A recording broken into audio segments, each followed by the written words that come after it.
menerusi perumpamaan itu, ramai orang yang dibiarkannya sesat dan ramai juga orang yang diberikannya petunjuk. Hanya seekor nyamuk.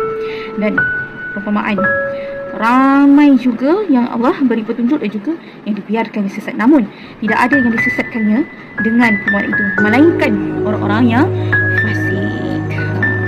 Fasik iaitu orang-orang yang melanggar perjanjian Allah. Orang yang fasik adalah orang-orang yang melanggar perjanjian Allah setelah perjanjian itu diteguhkan dan memutuskan apa diperintahkan Allah untuk disambungkan dan buat kerosakan di bumi. Dan mereka itulah orang-orang yang rugi. Orang yang fasik, mereka itulah orang-orang yang rugi. Nauzubillah.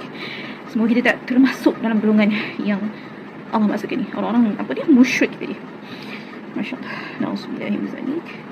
InsyaAllah sama-sama kita ambil iktibar pengajaran dari kata Allah, petunjuk Allah ini, insyaAllah. Assalamualaikum warahmatullahi wabarakatuh.